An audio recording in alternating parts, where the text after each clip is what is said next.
storytelling is a form of justice that people do not know about.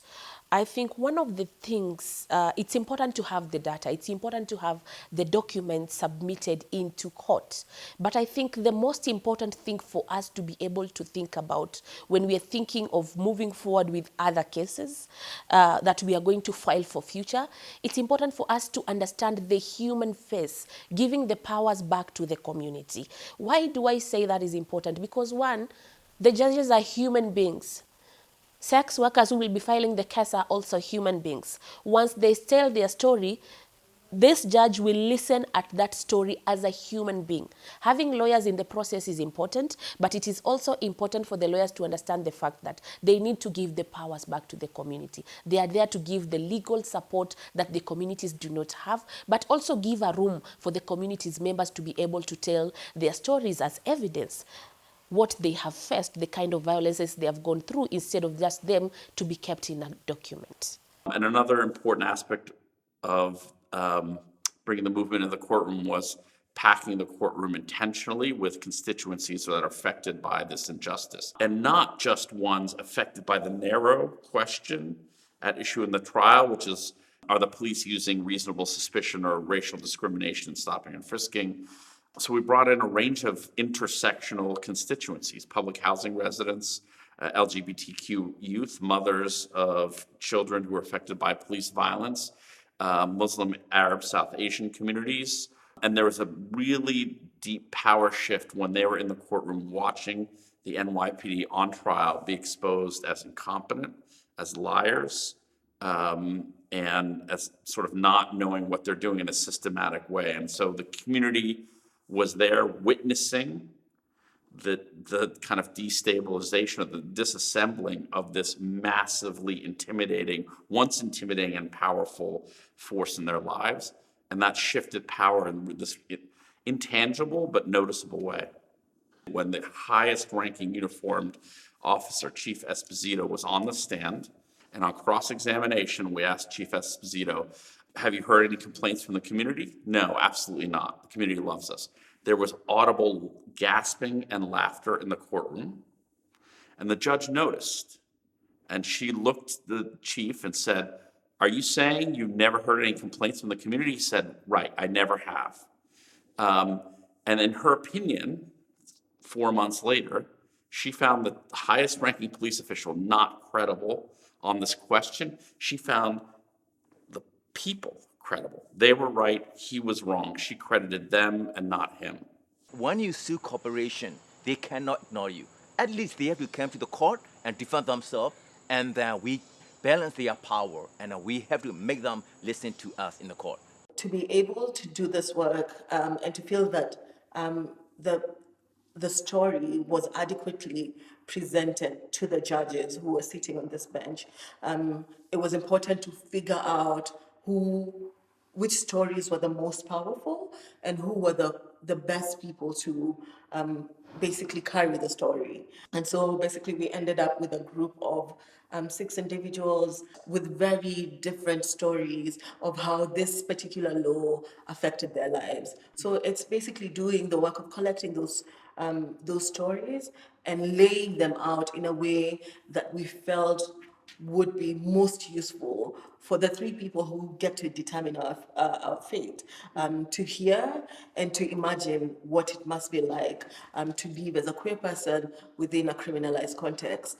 I'll never forget a time when I was interviewing a survivor of horrible human rights abuses at the hands of the Burmese military. And the military was working for logging companies.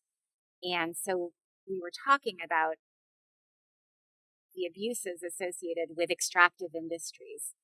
And this man from Burma looked at me and sort of said, you human rights organizations, you're also an extractive industry.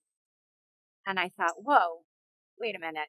And that was this huge and important learning for me to recognize that when we as lawyers document abuses and gather evidence and take testimony, we have to realize that that is a form of extraction.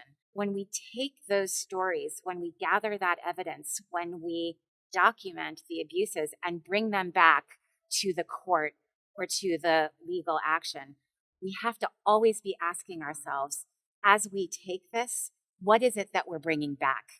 How do we return that to the communities, and making sure that they know and they understand the benefit? Always put in the center of your strategy, not what you want or your opinion. The center of your strategy is the people that you are working for.